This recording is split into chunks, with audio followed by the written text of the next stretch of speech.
Greetings, this is Clifford, the Nostalgic Catholic. My next review of an Asmal story. This time is a story contained in another very early issue of Astonishing Stories.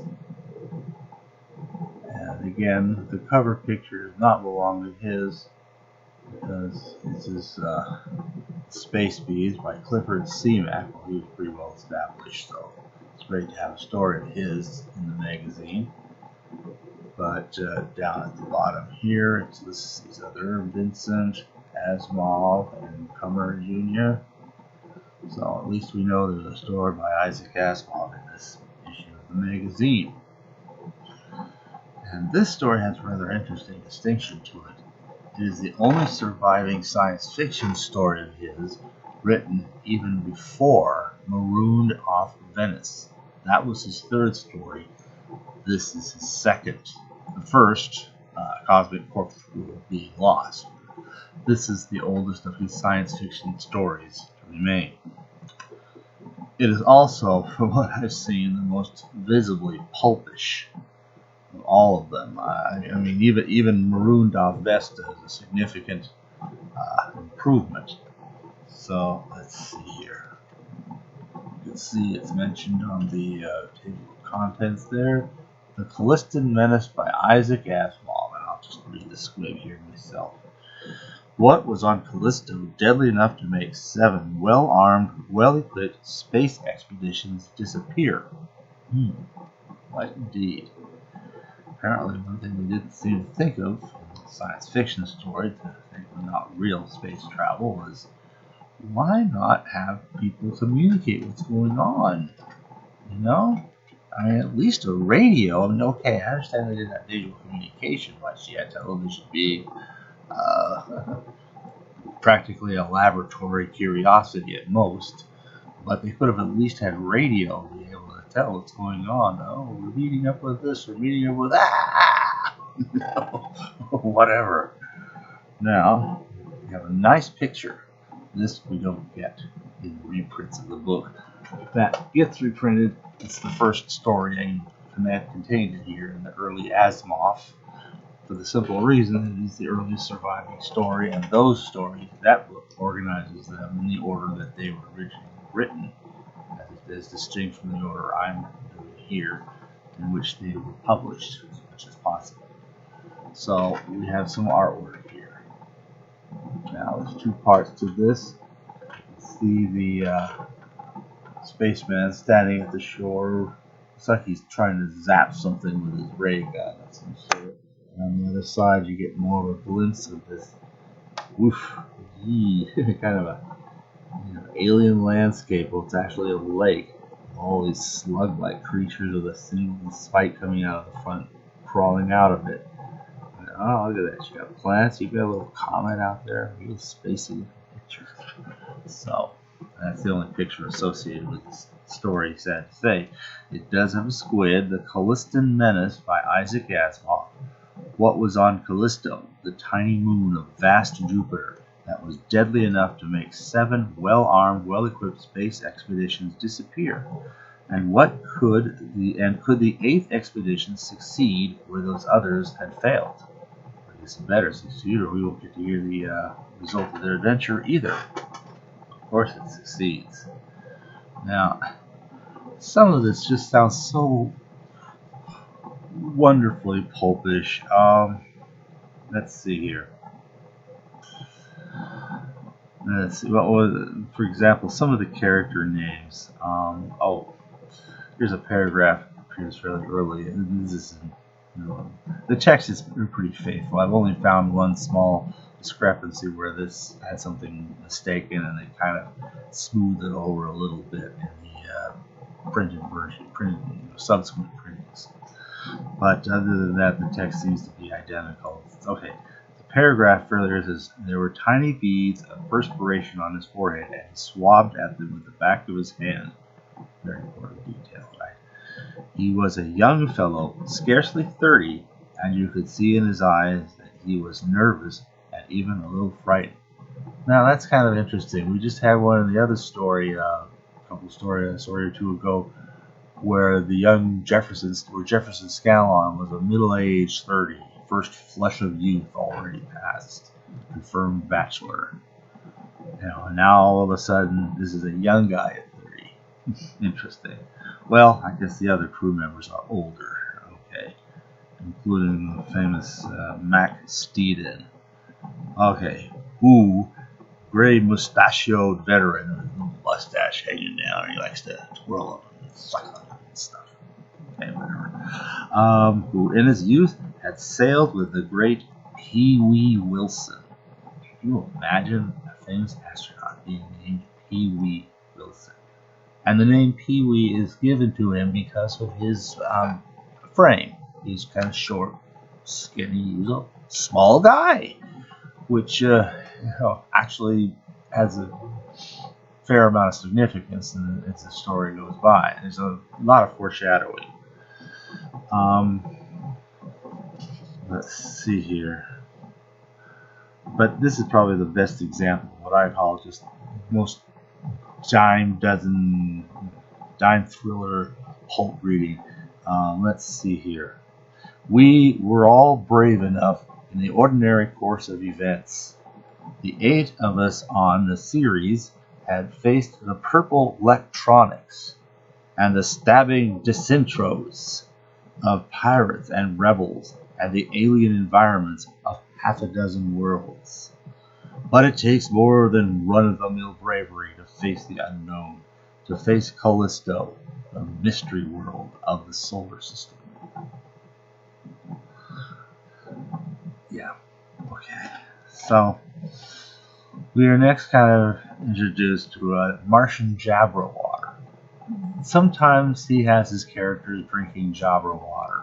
The folks on the Silver Queen and Marooned off Vesta celebrate by breaking out a small bottle of Martian Jabra water. And apparently you can get drunk on this stuff. It gets mentioned in the 20-year later story Anniversary. We talk a little bit about it, created by some fungi on Mars, but there's another description of it here too. Guy says, let's have a drink. Oh, you know there can't be a drink. I mean, that's against Navy regulations. Guy says, sparkling green Jabra water, I said. I being a guy named Jenkins. It took a while to figure that out. Slowly letting the words drip from my mouth. Aged between the Martian deserts. No, beneath the Martian deserts. Melted emerald juice. Bottles of it. Cases of it. And he knows where the captain of the ship keeps them concealed. Very good. Okay. So, they get drunk. They talk about a worm on Europa that's about 4 to 6 inches long. One place they said it was 6, and another place they said it was. Well, I'm glad it's only 4 inches long. Okay, and they kept that discrepancy in the reprint, by the way. But I guess maybe the main body of the worm is 4 inches, and then it had this one little spiky thing sticking out of the front of it. Maybe that added another 2 inches to its length. So, okay, that's reasonable. But anyway, this little worm has a rather interesting characteristic, is that it has the ability to kill with some sort of magnetism.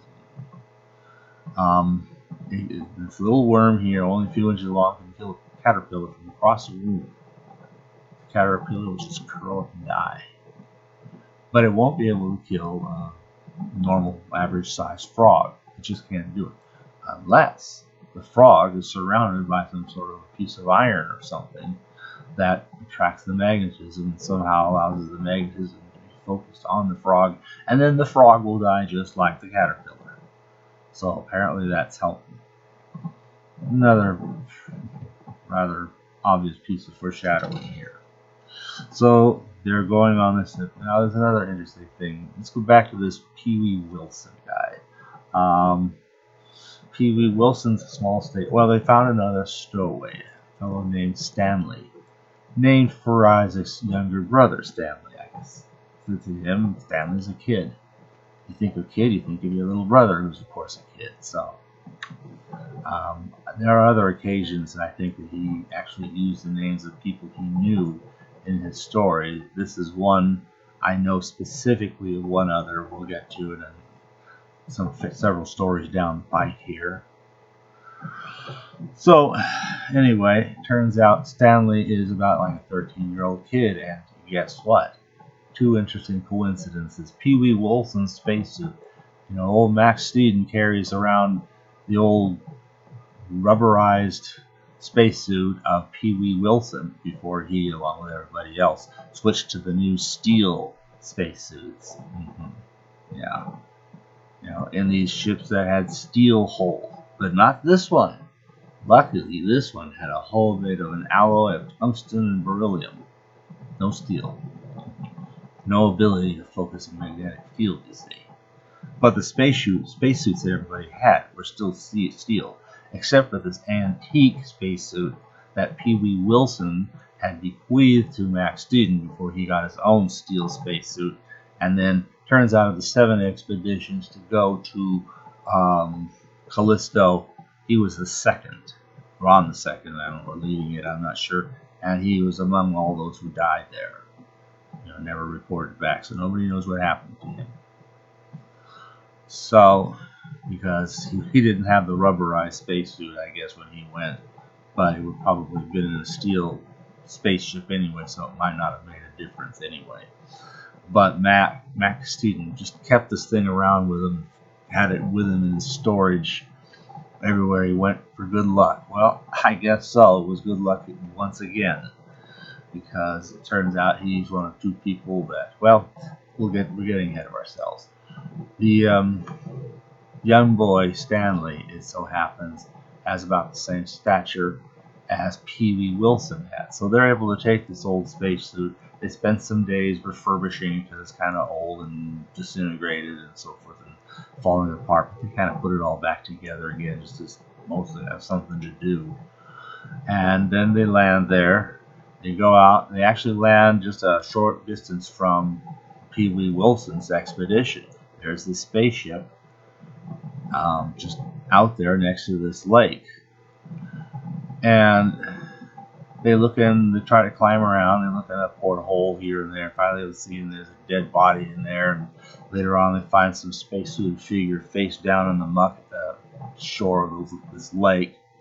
And they pick him up, and he's just, it's all disintegrated and yucked up in there, in their steel spacesuit, and the other guy in the steel spaceship, you see. And then suddenly they say, well, why don't you go back and see if we get this central, maybe if we get some sort of like a laser beam thing. I guess that's what a disintegrator is.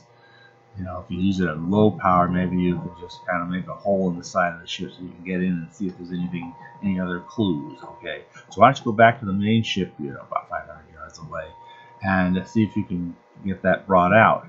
So our main character who's telling the story, Jenkins, is well on his way over there before he hears some sort of exclamation. At least they have those spacesuit radios to talk to each other. And apparently the other 2 guys, Steeden and one other, are suddenly getting these weird headaches.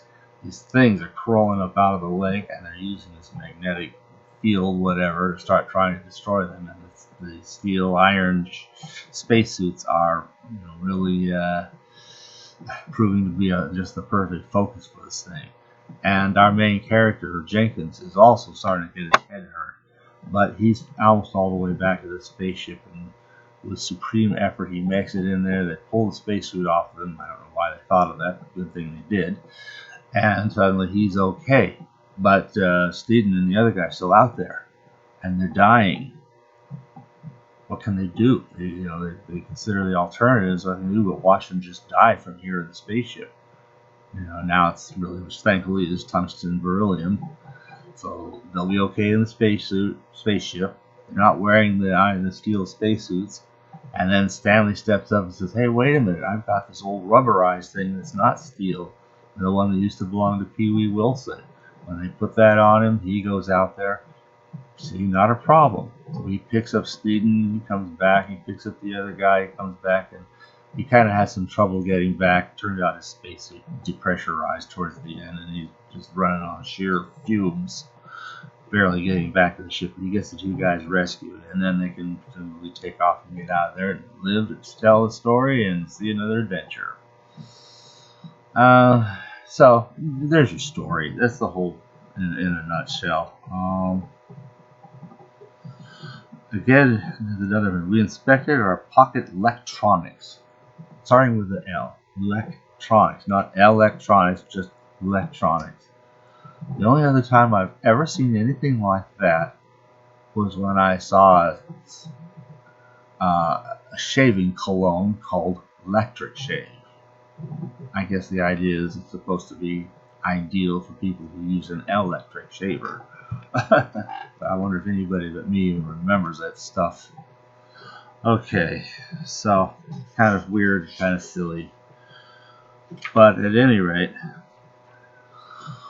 it ends with one more little bit of, I don't know, ego, what do you want to call it. They're done, they're flying away. Callisto is a shrinking blue ball in the televisor. An ordinary, unmysterious world. Stanley Fields, that's his last name, honorary captain of the good ship series, thumbed his nose at it, protruding his tongue at the same time. An inelegant gesture, but the symbol of man's triumph over a hostile solar system. So, we would go to the exotic other planet just so we could go, yeah. Very, very pulpish. I mean, I don't think it gets any more pulpish than that. It makes me wonder how Cosmic Corkscrew must have read. Anyway, that certainly is a fascinating glimpse into the very earliest surviving science fiction writing of Isaac Asimov. Oh, and the one difference too. There's a place where it talked about the ships, and for some reason, in the as originally published, it mistakenly said that P.B. Wilson was on the 7th of the 8th. Was on the 7th flight, which is the one before theirs, which was the 8th. When in fact elsewhere it's established it's the 2nd. They watered it down as it were the previous 7, all of them, had failed. So it's slight rewording there. That's that plus the the table of contents and heading squib, and of course the artwork are the principal differences. They had one thing that they did astonishing. It's probably just standard practice. And that is when you start a new main paragraph of like a section, the first word would be all capitals. They didn't do that in the reprints. Other than that, they're identical. So I think that gives us everything there is for us to know about Asimov's oldest surviving science fiction story, and the 6th of his stories to see publication. Thanks.